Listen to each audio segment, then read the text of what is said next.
We welcome you eight रोजगार तक YouTube channel. हम आपका रोजगार तक यूट्यूब चैनल में स्वागत करते हैं।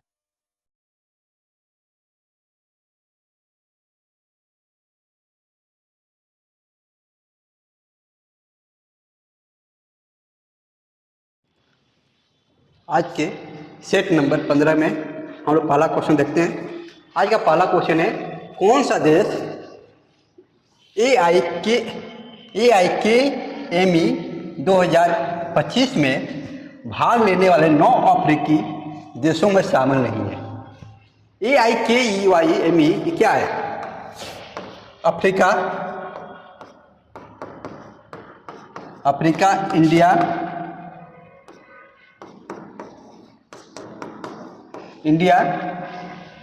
की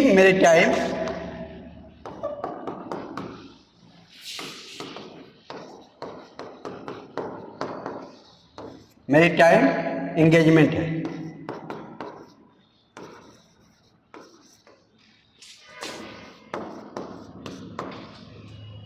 अफ्रीका इंडिया की मैरीटाइम एंगेजमेंट आपको है। ये कब? अभी दिसंबर में हुआ था। कहाँ हुआ था? ये आपको तंजानिया देश है, अफ्रीका देश है।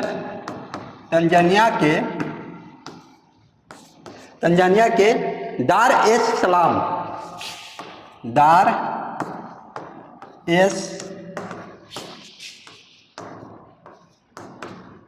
सलाम में ये अफ्रीका के पूर्वी तट पर हुआ था। इसमें कुल 11 देश भाग लिए थे। 11 देश कौन कौन? इसमें एक तो आपको इंडिया है, भारत। उसके अलावा इसमें भाग लिए थे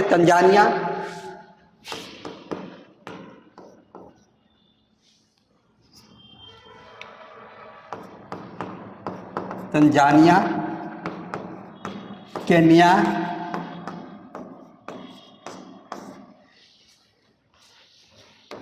जिबूती,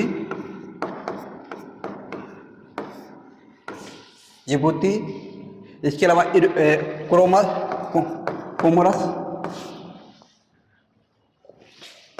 कोमोरस, सेशल्स। उसके अलावा Bharat, Tanzania, Kenya, Djibouti, Comoros, Seychelles. इसके अलावा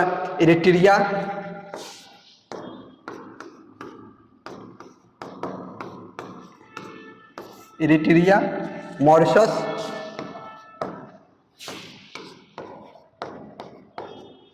मॉरिशस, मेडागास्कर,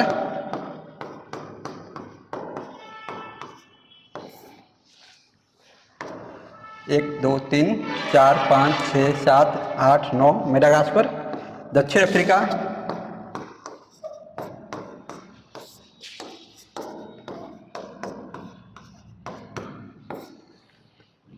क्यों? और एक और देश था मोजाम्बिक।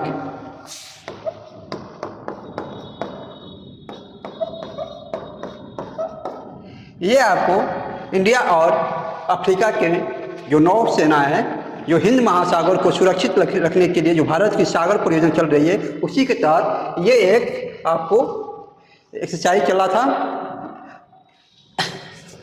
कहाँ हुआ था? तंजानिया के दर एस सलाम, जो पूर्वी तट पर है अफ्रीका के। से कौन देश भाग लिए थे? भारत लिया था। Tanzania, Kenya, Djibouti, Comoros, Seychelles, Eritrea, Mauritius, Madagascar, दक्षिण अफ्रीका और मोजाम्बिक।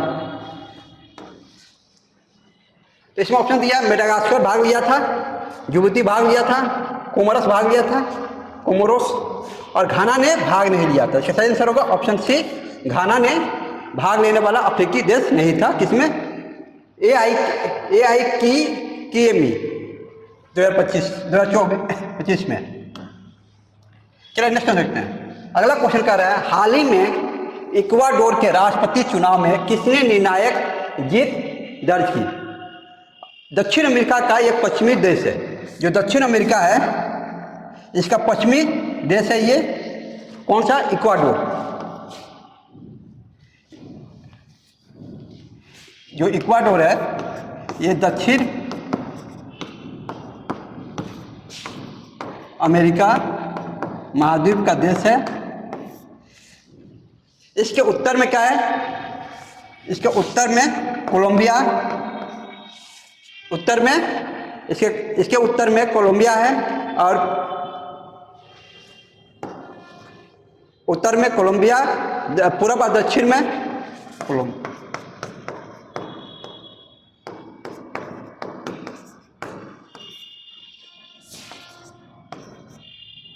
पूर्व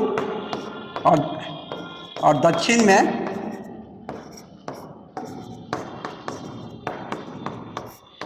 क्या है? पेरू है, पेरू देश है, और पश्चिम में इसके प्रशांत महासागर है। इसकी राजधानी कहाँ है? किसकी? इक्वाडोर की राजधानी आपको इक्वाडोर में चुनाव हुआ था। ये आपको इक्वाडोर जो है भूमध्य रेखा की, इक्वाडोर को भूमध्य रेखा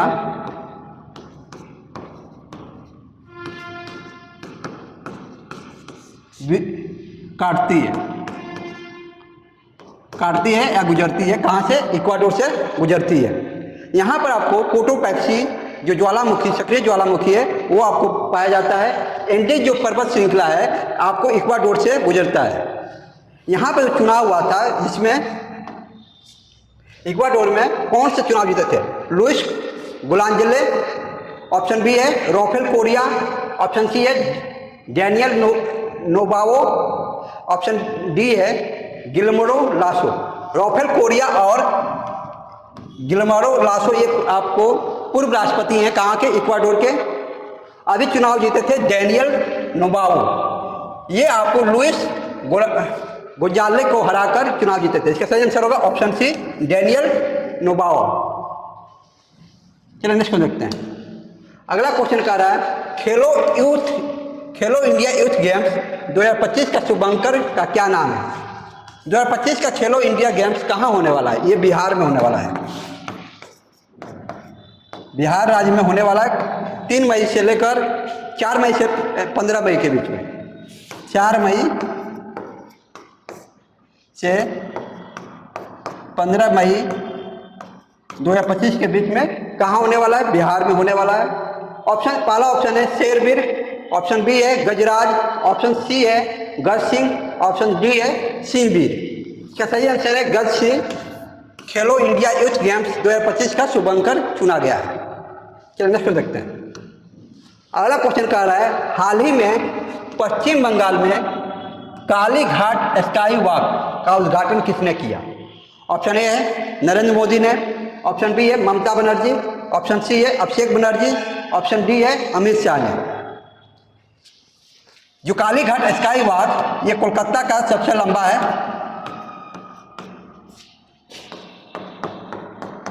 कोलकाता में सबसे लंबा है। कितना है? 440 मीटर। 440 मीटर लंबा है, 16 मीटर ऊंचा है। 16 मीटर ऊंचा है, जिसका उद्घाटन वहाँ की मुख्यमंत्री ममता बनर्जी ने की थी। सही आंसर होगा ऑप्शन बी, ममता बनर्जी। चलिए नेक्स्ट को देखते हैं। अगला क्वेश्चन कह रहा है 15वीं ब्रिक्स कृषि मंत्रियों की बैठक जो कि 17 अप्रैल 2025 को आयोजित की गई, कहाँ आयोजित की गई? ऑप्शन ए है नई दिल्ली भारत में, ऑप्शन बी है बीजिंग चीन में, ऑप्शन सी है ब्रासिलिया ब्राजील, ऑप्शन डी है केप टाउन दक्षिण अमेरिका। जो ब्रिक्स का कृषि मंत्रियों की बैठक हुई थी उसमें भाग कौन लिया था? कृषि मंत्री शिवराज सिंह चौहान।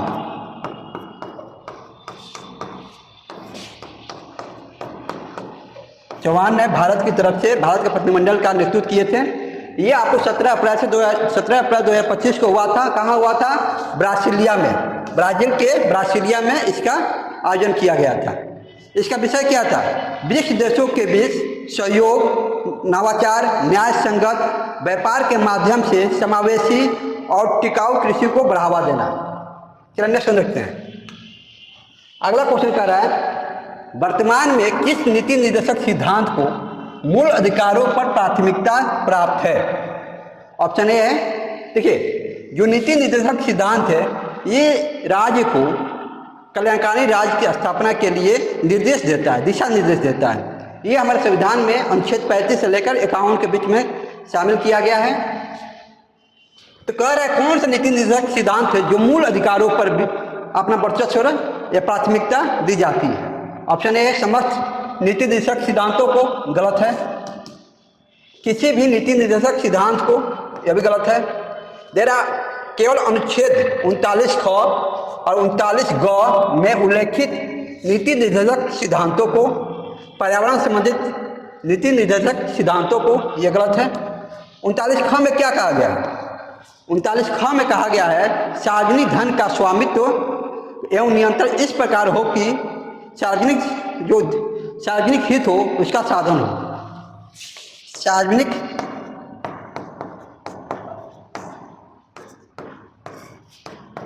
धन का वितरण सार्वजनिक हित में हो।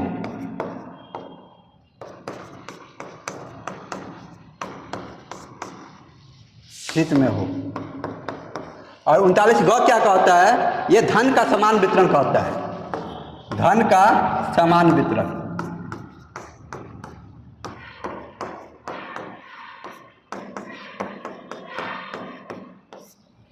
तो इसका सही आंसर होगा ऑप्शन सी, केवल अनुच्छेद 39 ख और 39 ग में उल्लेखित नीति निर्देशक सिद्धांतों को मौलिक अधिकारों पर प्राथमिकता दी जाती है।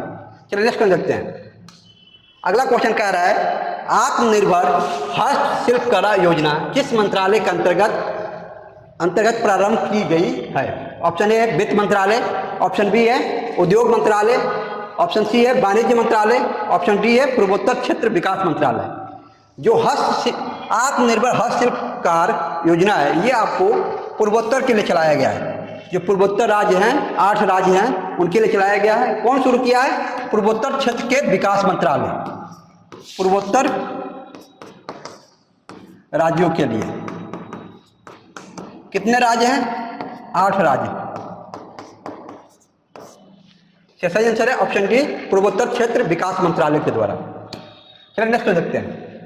अगला क्वेश्चन कर रहा है निम्नलिखित में से कौन पंचायतों की वित्तीय स्थिति का पुनर्लोकन करने के लिए राज्य वित्त आयोग का गठन करता है?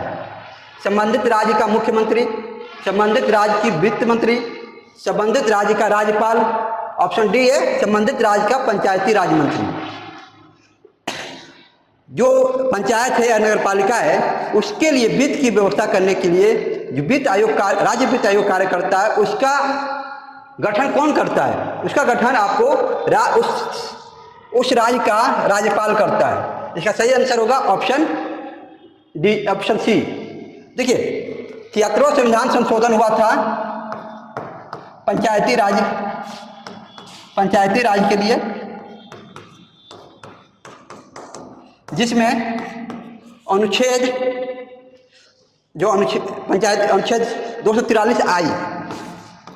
243 आई में राज्य वित्त आयोग का गठन करने के लिए राज्यपाल को निर्देश दिया गया है। इसके अलावा 74वां संविधान संशोधन जो नगर पालिका से है उसमें जो अनुच्छेद है 243 वाई, इसमें भी राज्य वित्त आयोग के गठन की बात कही गई है जो कि नगर पंचायती राज और नगर पालिका के लिए वित्त का आवंटन करेगा। चलिए अगला क्वेश्चन देखते हैं।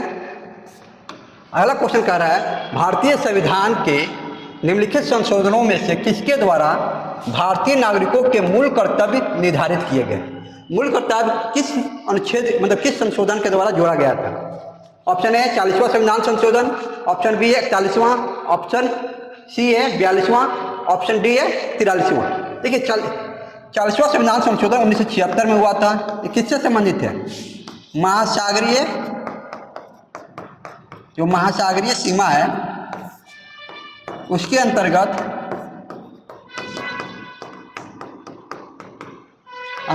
खानों,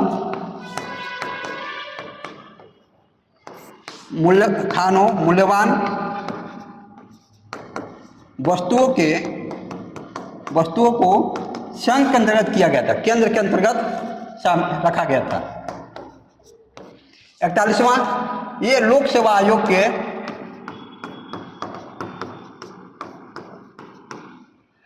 के सदस्यों की उम्र कितना बढ़ा किए थे? 60 से 62 वर्ष किया गया था। किसमें? 41वां संविधान संशोधन। 43वां कब हुआ था? 1978 में। ये 41वां 1976 में। 43वां जो संविधान संशोधन था, ये आपको सुप्रीम कोर्ट को न्यायिक पुनर्विलोकन का अधिकार पुनः दिया गया था। इसमें न्यायिक पुनर्विलोकन,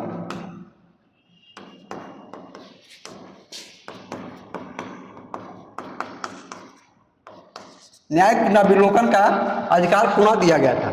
जो 42वां संविधान संशोधन हुआ था 1976 में हुआ था। इसके अंतर्गत आपको मूल कर्तव्य जोड़ा गया था। किसके सिफारिश पर? स्वर्ण सिंह समिति, स्वर्ण सिंह समिति के सिफारिश पर जोड़ा गया था। जो मूल कर्तव्य है ये हमारे संविधान में भाग 4A में शामिल किया गया। अनुच्छेद 51A में 51A अनुच्छेद 51A भाग 4A में। ये कहाँ से लिया गया है? सोवियत संघ से। सोवियत संघ के संविधान से शामिल किया गया है। इसका शामिल करने का मेन पर्पस था कि देश की एकता और अखंडता को और देश की जो सम्मान है उसको बनाए रखना है। चलिए नेक्स्ट में देखते हैं। इसका सही आंसर है ऑप्शन सी, 42वां संविधान संशोधन अधिनियम 1976। चलिए नेक्स्ट में देखते हैं। अगला क्वेश्चन कह रहा है, यूक्रेन रूस युद्ध के कारण भारत सरकार ने यूक्रेन से भारतीय नागरिकों को निकालने के लिए कौन सा अभियान चलाया था? Option A operation Ganga, option B है ऑपरेशन कावेरी, ऑप्शन सी है ऑपरेशन दोस्त, ऑप्शन डी है ऑपरेशन राहत। देखिए राहत वाला चलाया गया था कहाँ? यूक्रेन के लिए। यूक्रेन नहीं, यमन में जब गृह युद्ध हुआ था वहाँ जो फंसे हुए थे भारतीय, उनको निकालने के लिए ऑपरेशन राहत चलाया गया था आपको यमन के लिए 2015 में। ऑपरेशन दोस्त ये तुर्की और सीरिया में भूकंप आने पर राहत कार्य चलाया गया था, मदद दिया गया था, मदद। जो ऑपरेशन कावेरी है ये आपको ऑपरेशन कावेरी सूडान से भारतीयों को निकालने के लिए, सूडान से भारतीय नागरिकों को भारत लाने के लिए ऑपरेशन कावेरी चलाया गया था। जो ऑपरेशन गंगा है ये आपको यूक्रेन से भारतीय नागरिकों को भारत लाने के लिए चलाया गया था। इसका सही आंसर होगा ऑप्शन ए ऑपरेशन गंगा। चलिए नेक्स्ट क्वेश्चन देखते हैं। अगला क्वेश्चन है, वार्सा किस देश की राजधानी है? ऑप्शन ए है फिलीपींस, ऑप्शन बी है पोलैंड, ऑप्शन सी है डेनमार्क, ऑप्शन डी है नीदरलैंड। देखिए फिलीपींस की राजधानी कहाँ है? मनीला। पोलैंड की वार्सा किसकी राजधानी है? पोलैंड की। सही आंसर होगा ऑप्शन बी पोलैंड की। डेनमार्क की राजधानी कहाँ है? डेनमार्क की राजधानी कोपेनहेग। डेनमार्क की राजधानी कोपेनहेग। नीदरलैंड की राजधानी, जो नीदरलैंड की आधिकारिक राजधानी है एम्स्टर्डम है, और जो प्रशासनिक और विधायिक राजधानी है द हेग है। कहाँ है?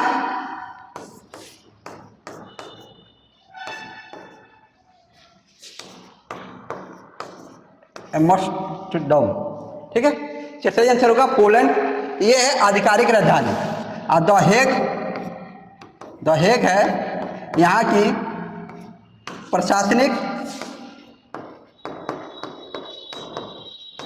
प्रशासनिक एवं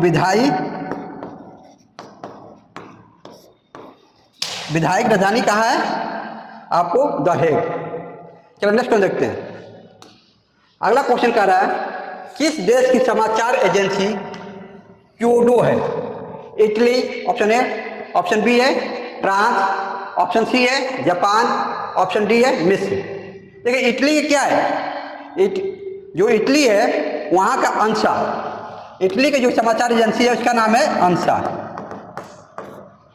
फ्रांस की, जो फ्रांस की है AFP, फ्रांस की AFP। जापान का क्योडो,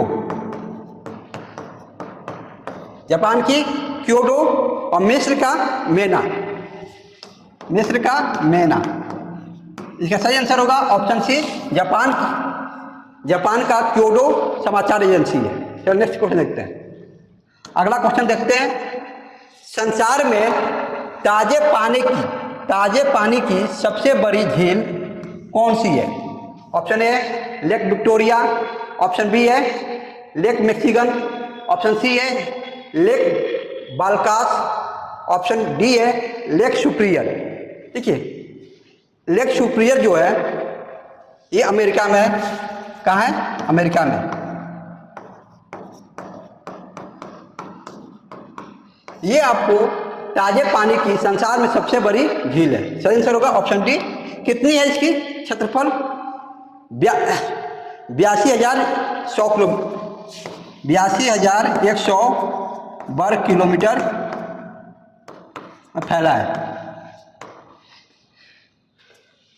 लेक विक्टोरिया, लेक बालकास ये कहाँ है?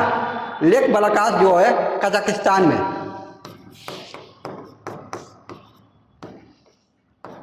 कजाकिस्तान में लेक विक्टोरिया ये आपको दक्षिण जो अफ्रीका है, अफ्रीका महाद्वीप, वहाँ पर तंजानिया, लेक विक्टोरिया तंजानिया में।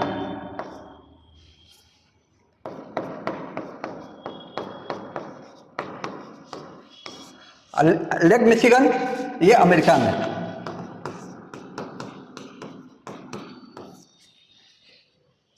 तो संसार में ताजे पानी की सबसे बड़ी झील कौन है? Lake superior. सही आंसर होगा ऑप्शन डी। चलिए अगला क्वेश्चन देखते हैं।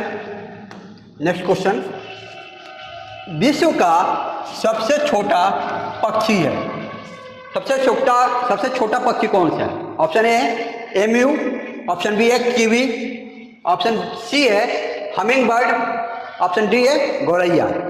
देखिए एम्यू न उड़ने वाला पक्षी है, न उड़ने वाला। कीवी ये भी न उड़ने वाला,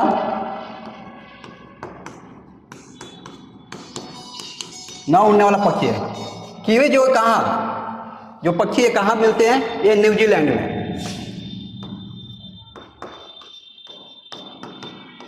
न्यूजीलैंड में। ठीक है, गौरैया ये बिहार राज्य की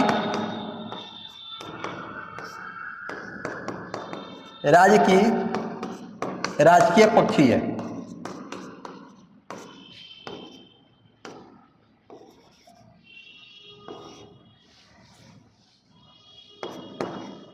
राजकीय पक्षी, बिहार राज्य की राजकीय पक्षी कौन सी? गौरैया। जो हमिंग बर्ड है यह विश्व का सबसे छोटा पक्षी है। सबसे छोटा पक्षी कौन सा है? Humming bird. और सबसे बड़ा शुतुरमुर्ग।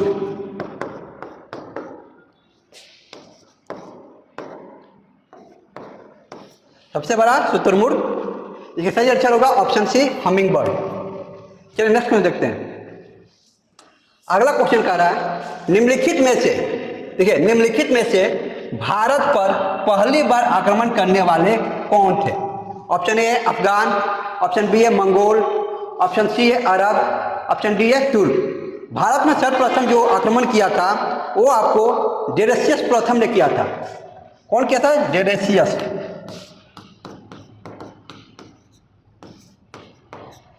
प्रथम।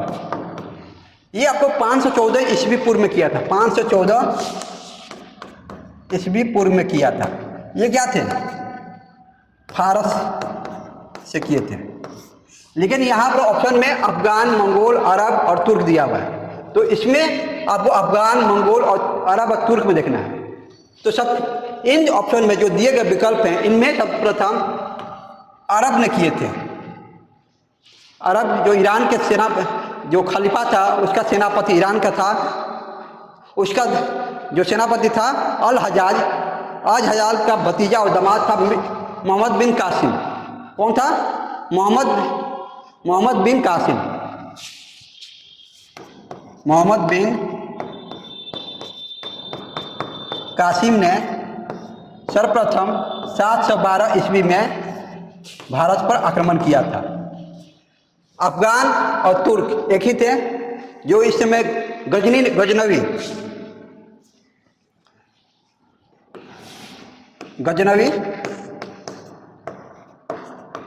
कब आक्रमण किया था? 1001 ईस्वी से लेकर 1027 के बीच 17 बार आक्रमण किया था। 17 बार आक्रमण किया था भारत पर। मंगोल में सर्वप्रथम कौन किया था? मंगोल में 1221 ईस्वी में, मंगोल में 1221 ईस्वी में चंगेज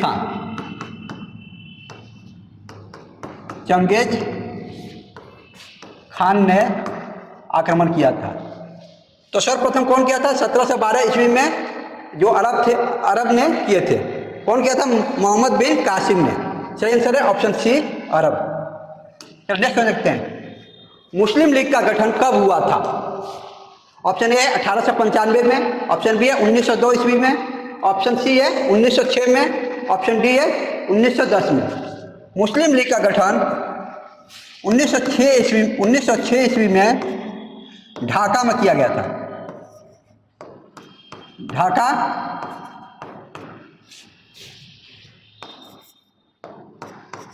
ढाका में किया गया था। इसके जो कब किया है?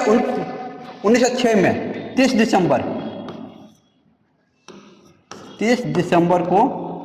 1906 को ढाका में किया गया था।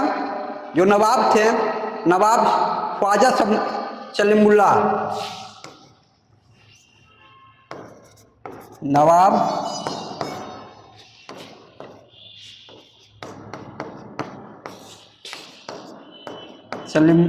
सलीमुल्लाह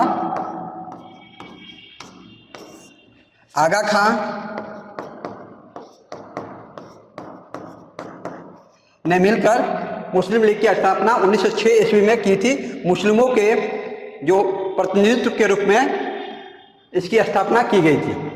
जो मुस्लिम थे उनके बातों को अंग्रेज सरकार के सामने रखने के लिए ब्रिटिश जो शासन था, व्यवस्था था, उसके सामने मुस्लिमों का प्रतिनिधित्व किया जाए, उसके लिए इस संस्था का गठन किया गया था 1906 में।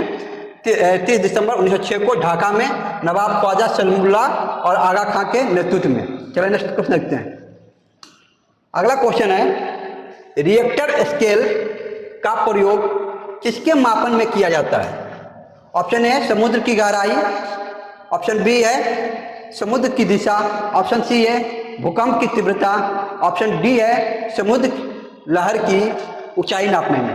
देखिए, समुद्र की जो गहराई है इसको नापने के लिए फैदोमीटर का उपयोग किया जाता है। समुद्र की दिशा, ये आपको कंपास या जिसे दिशा सूचक कहा जाता है, दिशा सूचक, उसका प्रयोग किया जाता है, कंपास का।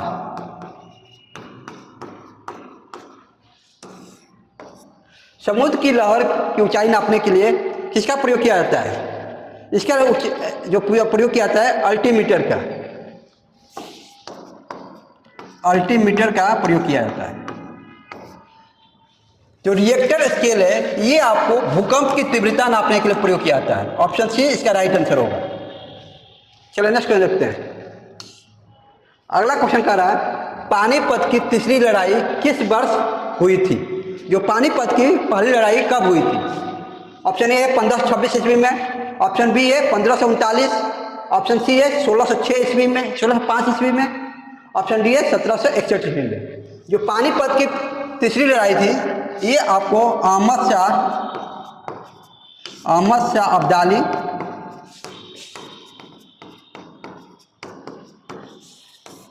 और मराठों के बीच हुई थी। मराठों के बीच लड़ी गई थी। ठीक है, 1526 में क्या हुआ था? पानीपत का प्रथम युद्ध हुआ था। पानीपत का प्रथम युद्ध 1526 में हुआ था।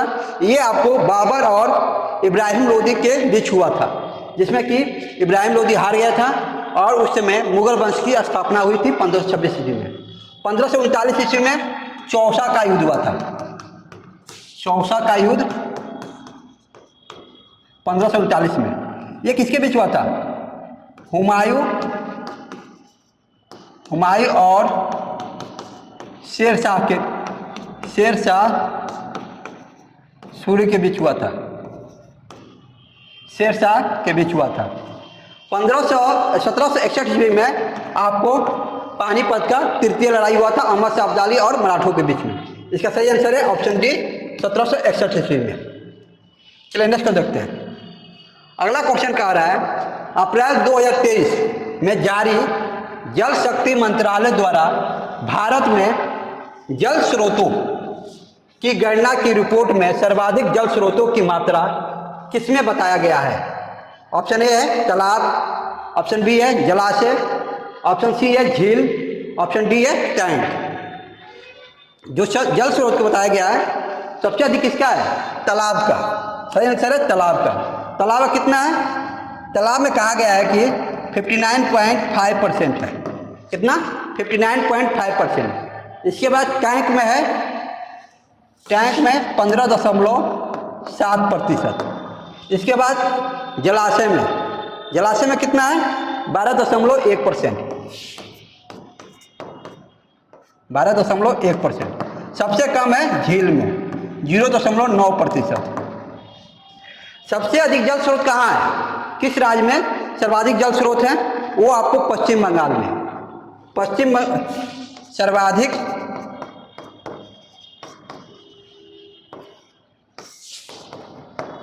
जल स्रोत किस राज्य में है? पश्चिम बंगाल में। पश्चिम बंगाल में, फिर तमिलनाडु में, पश्चिम बंगाल, तमिलनाडु, उसके बाद केरल,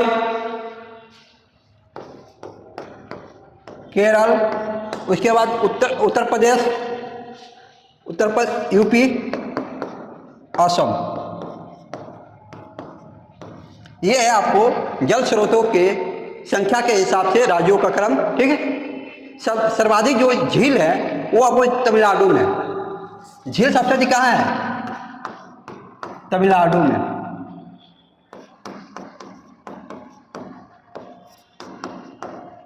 और जलाशय और तालाब ये आपको पश्चिम बंगाल में। इसका सही आंसर है ऑप्शन ए, तालाब में।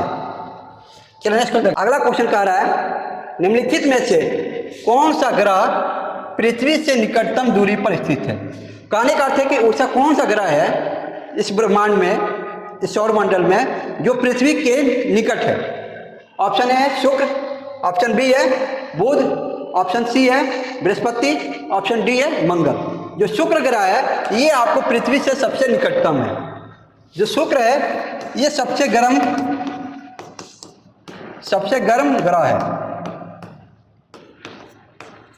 पृथ्वी से सबसे निकट भी है, सबसे गर्म भी है। जो बुध है ये सूर्य से सबसे निकट है, सूर्य से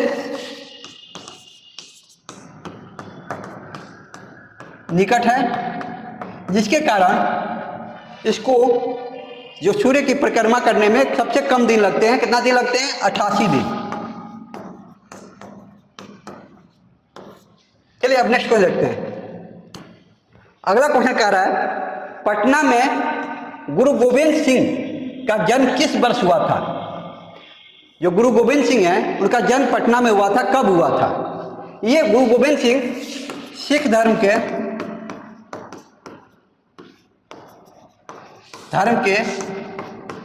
10वें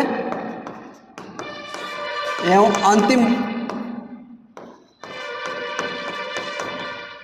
अंतिम गुरु थे। क्या थे? अंतिम गुरु थे।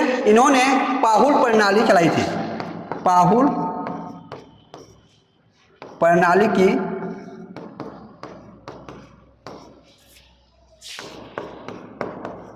शुरुआत की। गुरु गोविंद सिंह ने ही खालसा जो पंथ है, खालसा का स्थापना किए थे। खालसा की स्थापना किसने किया था? गुरु गोविंद सिंह ने। खालसा की स्थापना किसने किया था? गुरु गोविंद सिंह ने।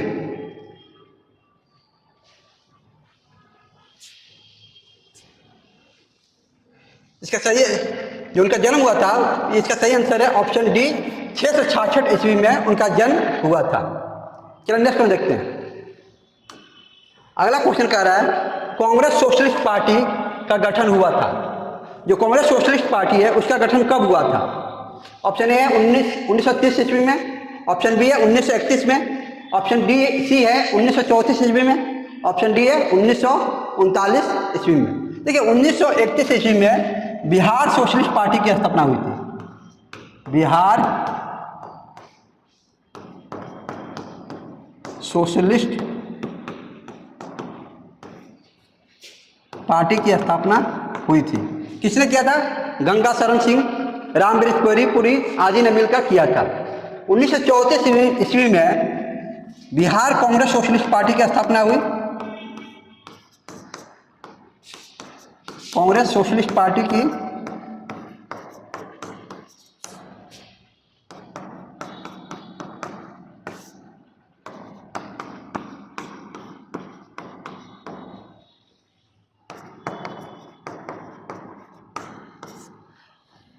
और 1934 में बॉम्बे के अधिवेशन में, बॉम्बे में देखिए बिहार कांग्रेस सोशलिस्ट पार्टी की स्थापना कहाँ हुई थी? ये पटना में हुआ था।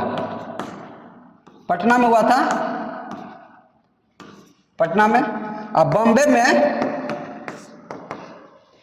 कांग्रेस सोशलिस्ट पार्टी की स्थापना हुई थी। कब हुई थी? 1934 ईस्वी में। सही आंसर है ऑप्शन सी, 1934 ईस्वी में। चलिए नेक्स्ट देखते हैं। अगला क्वेश्चन कह रहा है बिहार के पटना में 16 अप्रैल 1930 ईस्वी के नमक सत्याग्रह का नेतृत्व निम्नलिखित में से किस नेता ने किया था? ऑप्शन ए है doctor Rajendra Prasad, option B है रामवृक्ष मणिपुरी, ऑप्शन सी है अंबिका कांत सिंह, ऑप्शन डी है सत्यनारायण। इसका सही आंसर है ऑप्शन सी, अंबिका कांत सिंह ने 1930 में 16 अप्रैल 1930 को पटना में नमक सत्याग्रह का नेतृत्व किया था। चलो नेक्स्ट को देखते हैं। अगला क्वेश्चन कह रहा है बिहार राज्य का नाम निम्नलिखित में से किसके कारण बिहार पड़ा?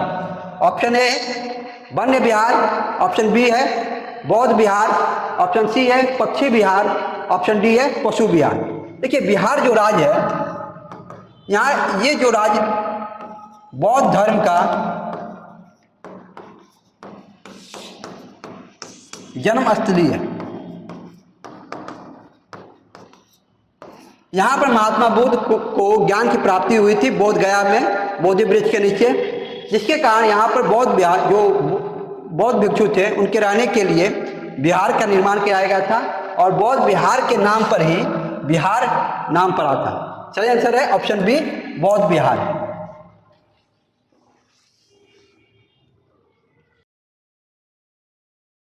Thank you for watching video. इस वीडियो को लाइक कीजिए, कमेंट कीजिए, शेयर कीजिए और चैनल को सब्सक्राइब